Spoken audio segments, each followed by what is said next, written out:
오늘도 10월 10일 새날을 주신 하나님께 감사드립니다.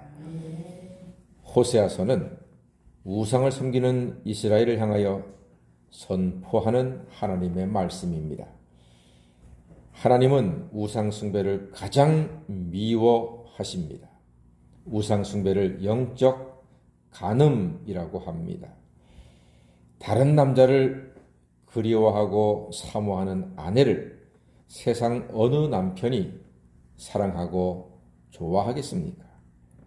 그런데 하나님께서는 그렇게 영적 간음을 행하는 이스라엘을 여전히 사랑하시고 회복시키려 애를 쓰신다 하는 것이 호세아서의 내용입니다. 그저 놀라울 뿐입니다. 하나님께서는 이렇게 이스라엘을 사랑하셨구나 하는 것입니다. 하지만 범죄한 이스라엘을 하나님이 그냥 넘어가시지는 않습니다. 우상 숭배가 과연 얼마나 나쁘고 아픈 것인지 두루두루 깨닫게 하십니다.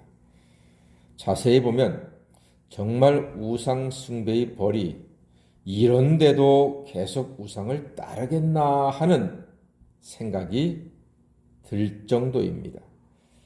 이스라엘이 자신들을 벌하시는 하나님의 대전제, 하나님께서 이스라엘의 우상 숭배의 죄를 징계하시는, 벌하시는 대전제 1절 말씀 보니까요. 한번 1절 읽어볼까요? 어떤 모습인가? 시작. 나팔을 내 입에 댈지어다 원수가 독수리처럼 여호와의 집에 덮치리니 이는 그들이 내 언약을 어기며 내 율법을 범함이로다. 아멘. 재밌는 표현이 원수가 독수리처럼 덮친다 그랬습니다.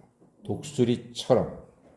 독수리는요, 하늘에서 잘 보고 있다가 사냥감이 조금만 움직여도 번개처럼 내려와서 그 무시무시한 발톱으로 꽉 움켜잡고 하늘로 떠오르면 끝입니다. 끝입니다. 손 쓸 수가 없습니다. 그말로 번개처럼 내려옵니다. 그 빠른 토끼 들쥐 빠르거든요. 독수리 눈에 뜨이면은 그 빠름이 소용이 없습니다. 하늘에서 내려오는데 소리가 들립니까? 냄새가 납니까? 바스락거리는 소리도 없이요. 그야말로 그냥 귀신처럼 내려서 쫙 낚아채면은 대책이 없습니다. 하나님께서 그렇게 그들을 벌하신다 이겁니다. 이유는 언약을 어기며 율법을 범했기 때문이라는 것입니다. 그렇습니다. 우상숭배의 벌이 이처럼 무섭습니다. 우상숭배를 가볍게 여기면 안 되는 것입니다. 하나님의 진노는 무시무시합니다. 아무도 예상하지 못한 때에 독수리가 내려와서 사냥감을 채듯이 그렇게 벌하신다 하니 오늘 말씀처럼 언약을 어기며 율법을 범함이로다 하는 말씀을 우리가 마음에 새기면서 하나님을 경외해야 하겠구나 하는 사실입니다. 우상숭배의 죄악에 대한 구체적인 하나님의 징계를 살펴볼 필요가 있습니다. 4절 말씀 보니까요. 왕들을 세웠으나 내게서 난 것이 아니랍니다. 지도자들을 세웠으나 내가 모르는 바라고 합니다.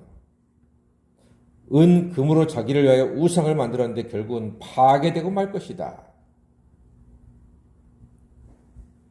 나라의 지도자들, 위정자들이 하나님만 경배하고 하나님을 경외하고 정의와 공의를 세우도록 기도하는 성도가 되시기를 바랍니다. 우상 숭배는 무섭습니다. 무섭습니다. 큰일 납니다. 6절 말씀 보니까요. 이스라엘에서 나고 장인이 만든 것이라 그랬습니다. 우상들은 사마리아의 송아지가 산산조각 나는 것처럼 그렇게 깨어지리라. 참신이 아니기 때문인 것입니다. 결국 하나님이 만든 헛된 우상은 깨지고 부서진다. 참신이 아니기 때문이다. 여러분 놀랍지 않습니까? 예수님께서 이 땅에 오시고 십자가에 죽으시고 부활하시고 승천하신 지 2000년이 좀 넘었습니다. 2000년. 그 어마어마한 로마 제국도 1000년을 넘기지 못했는데 로마 제국이 십자가에 매달았던 예수님은 그때보다 몇천 배, 몇만 배, 몇십만 배 커져가지고 전 세계를 그리스도의 복음으로 덮고 있습니다. 인간이 만든 것들은 다 헛된 것이고 깨어질 것이나 예수님의 십자가는 하나님이 만든 것이요 사랑의 결과요 생명입니다. 그러기에 갈수록 더 세를 얻고 흥왕하고 복음의 부흥은 이 땅을 그리스도의 사랑으로 충만케 할 줄로 믿습니다. 생명이 있으니까 살아나는 겁니다. 놀라운 사실입니다. 7절 말씀 보니까요. 한번 볼까요? 7절 읽어보겠습니다. 시작. 그들이 바람을 심고 광풍을 거둘 것이라 심은 것이 줄기가 없으며 이삭은 열매를 맺지 못할 것이요 혹시 맺을지라도 이방 사람이 삼키리라. 예, 바람을 심고 광풍을 거둔다. 무섭지요. 하나님의 진노는 천지를 뒤집어 놓습니다. 그러므로 우리는 하나님만 예배해야 합니다. 심은 것은 줄기가 없대요. 이삭이 있어도 열매가 없답니다. 혹시 열매가 있어도 이방이 삼켜버린다는 것입니다. 얼마나 불쌍한 인생입니까? 우상 숭배는 남는 게 없어요. 여러분, 남는 장사를 하셔야 됩니다. 남는 장사가 뭡니까? 하나님을 경외하고 그의 독생자 예수를 구주로 믿는 것이 인생 최고의 남는 장사인 줄 믿습니다. 남는 장사 하셔야 합니다.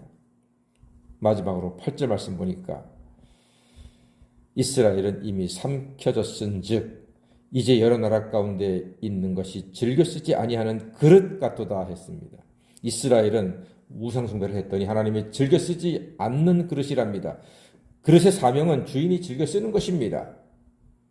쓰지 않는 그릇은 자리만 차지하고 먼지만 뒤집었습니다. 주인에게 별로 도움이 안 됩니다. 그러므로 죄를 회개하고 하나님을 경외하시며 하나님이 즐겨 쓰시는 그릇 다 되시는 새벽 성도가 되시기를 간절히 소망합니다. 결국 답은 하나님께로 돌아오는 것입니다. 우상을 버리고 우상을 깨뜨리고 하나님만을 경외하며 참마음과 온전한 믿음으로 예배드림으로 하나님의 은혜와 긍휼을 풍성히 받아 누리시는 행복한 성도가 다 되시기를 주의 이름으로 간절히 축원합니다. 아멘. 기도하겠습니다.